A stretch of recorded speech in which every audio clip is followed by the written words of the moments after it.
People, Deluded, I'm back again. I hope you're all well and safe, whoever you are, wherever you are. A quick one. Now, I touched on this in my live stream. I touched on this in my live stream, so I don't want to keep going over the same thing, but Mustafi to Barcelona, I feel I kind of have to, you know. I'm not going to say it's nonsense. I'm not going to say it's paper talk because I don't know Mustafi or his advisors. I don't know Barcelona and their advisors. You know, for a great club and a world-class establishment at Barcelona, I know it's not being run right, and they're not doing well. They do sign some questionable players, you know. So I'm not too sure. Again, like I said, I'm sitting in my room making this vid. So to my knowledge, I think it's nonsense. I think it's nonsense, you know. I hope it's not nonsense because we get a player off the books, but I can't read too much into it, people. You know, for Mustafi, of course it would be a great move. It's a return to La Liga. You know, I'd probably, again, I don't know who will back this up, but I think he made the bulk of his name, or when he really was taken in by football fans, is off the back of how well he did at Valencia. You know, you had Gary Neville waxing lyrical. We bought him for 35-40 million euros off the back of that, and we was talking about we finally got a centre half with Koscielny, blah blah blah. So he knows Spain, he knows the Spanish way of life. Again, he's got a young family. That could be a good venture. You know, Barcelona, I know it's not the Barcelona of Pep Guardiola. It's probably the worst Barcelona I've seen in my 25 years on this earth. It's still Barcelona. You know, the chance to turn, you know, even to be a sideman at Barcelona, I'm not saying it's something to be proud of, but you can't really turn down Barca. I don't begrudge players for turning down them, because them teams there, unless you're a madness, which Mustafi isn't, you know, they're not going to come more than once. So you've got to go and take that, you know, you've got to go and take that opportunity. And, you know, I'd rather be a squad player at Barcelona than a bit part player at Arsenal fighting for Europa League, you know, personally. Train with Messi and all of those sort of things, you know, probably get a, I know there's talk of Barcelona wage cuts and things, but being a free agent or whatever, he'd probably get that if he did go at the end of the season. There is talk of him going in January, to which I don't know, you know, if Barcelona are really stretched for funds and have to sell and have problems over their wage structures, why would you waste resources on Mustafi? With all due respect to Mustafi, it doesn't make sense. If they were to take him on loan, of course you could look at it as, okay, cool, Arsenal could probably make Barcelona pay some of his wages, if not all of them, and get a loan fee. At least it's something back for a man that in theory can agree a free transfer to any club he wants in January for the end of the season. But for me, it wouldn't make sense. I think Arsenal, or specifically Arteta, they're going to, unless I hope he's moved on in January, unless a proper offer comes in, he'll run down his deal and he'll be kept, you know. There was talk of Arsenal obviously giving him a new contract and him rejecting it. I don't want to talk about that, or if neither here nor there, because, you know, the fact that he's in a position to reject an Arsenal contract is a mockery, even though I don't blame him. You're not playing well, you can get a better wage elsewhere and feel more important. Arsenal, what a lot of people said, protecting resale value. What resale value are you protecting for Mustafi, you know? Ever since we bought him, with all due respect, because he's had good periods of form, he's steady. Not that he's been declining, but his value's been declining, you know. We've tried to sell him for how many summers, you know? And if somebody's not going to take a chance on Mustafi when Arteta's come in and he's had a little bit of a resurgence and he was unfortunate to get injured and miss out on the FA Cup final, you know, then who is going to buy him? Yeah, I know he was injured in the season, in the summer, and whatnot, but who is going to make an offer for him? It's nonsense. And I'm not too sure if they would. Why would you go for Mustafi? If you look at the reports, they want to move Umtiti on, so they need to move him off before they do anything. Have they still got Todibo on the wages? I'm not too sure, you know. Busquets is injured, but there's also the option of playing Busquets in that role. You've obviously still got PK, you've got Lynette, you know. Umtiti's probably they're trying to move him on, but he's still there, you know. You know, there's talk of Eric Garcia. Apparently they want to sign him, you know, but apparently, you know, they're not open. You see some reports saying they'll bid 10 to 15 million for Garcia in January, and then you see some saying, no, we'll wait until sign him in January. We'll sign him for free. So if you're not going to spend 10, 15 million on Garcia, who's a better player than, or got more potential than Mustafi, are you going to permanently try to go for Mustafi, or are you going to try and take him on loan? To which Arsenal might go, you know what, you might as well leave on loan. Let's get a wage fee. You pay up the wages. At least it's something, you know, rather than sitting around and not earning no peas. I'd hope we can move him on properly. You know, his dad's been very coy on where he could go. You know, he hasn't technically played in the Bundesliga. He's had a lot of joy in Italy as well as Spain. You know, he can't rule out another Premier League club depending on what's put in front of him.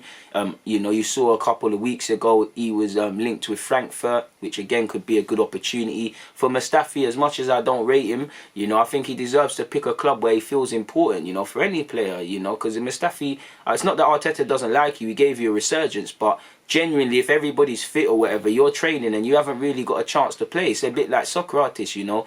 At the very least, go somewhere where you can honestly train, put in an honest graft, and you have a chance of playing, sort of thing, people.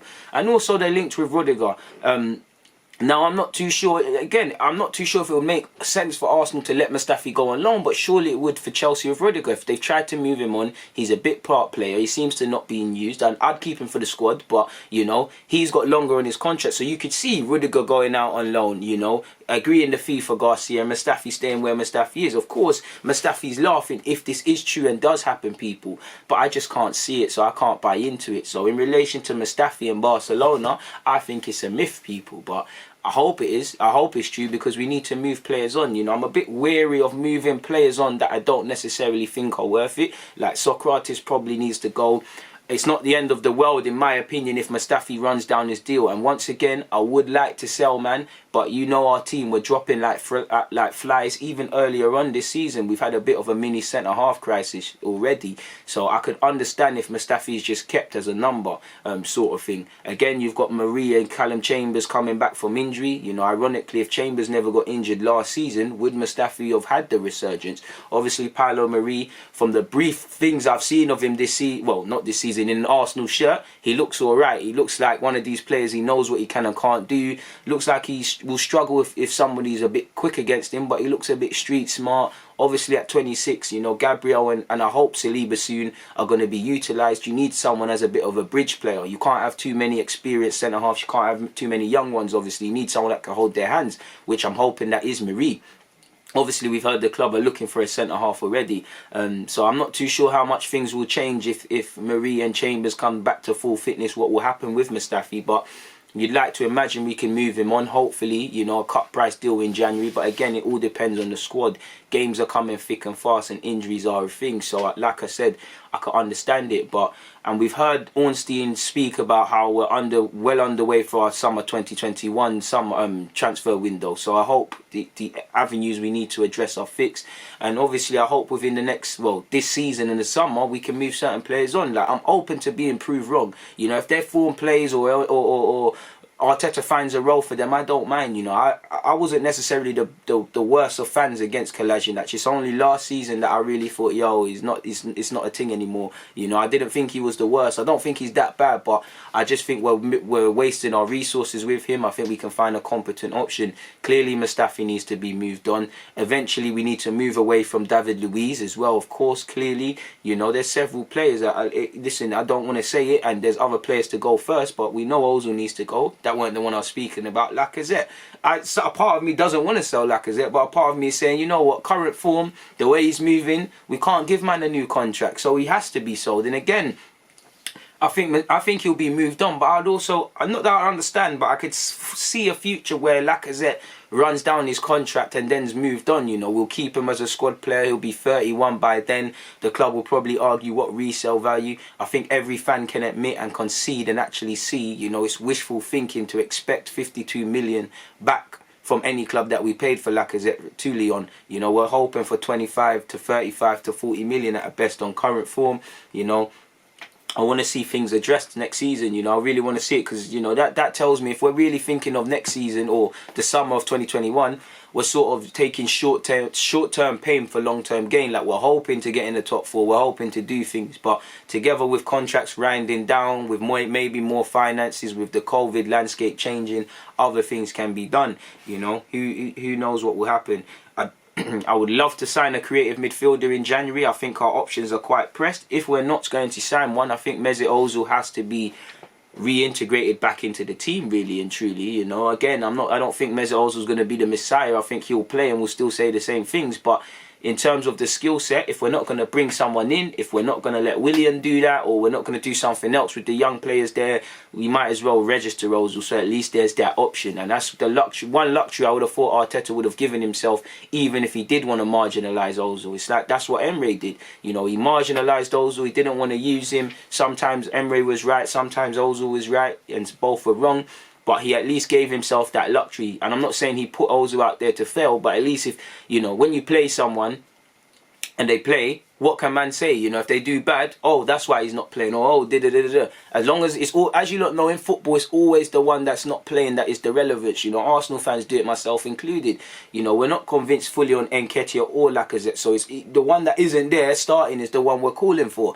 Pepe frustrates the life out of us, as does Willian. Whichever, I can't imagine anyone's calling for Willian, but any player that's not involved is the one we're screaming for. You know, Xhaka and David Luiz, they're both hazards, but based on the Aston Villa game, they both look to try and, by Arsenal's recent standards, look to take it to the opposition. So man are screaming for them. I said I would want to see them in my preview, you know, start. I think Tierney back to the left back position, David Luiz come in, Xhaka for El Nene. Not that I felt El Nene deserved to be dropped, just based on the sort of skill set we think we see from Xhaka, or what we see the team try to do. I thought that would have been the change, but it wasn't meant to happen. But it is what it is, man. I think it's was for what is to be believed. For the first rumour, I think it's was. I hope we do have our summer 21 season sorted. And one thing that gives me confidence, if you have sorted it and you are speaking to targets now, does the relevance of the top four getting Champions League really pay that much of a difference for these signings, in the sense of course, we want Champions League. Of course, they can move to other Champions League teams, but, you know,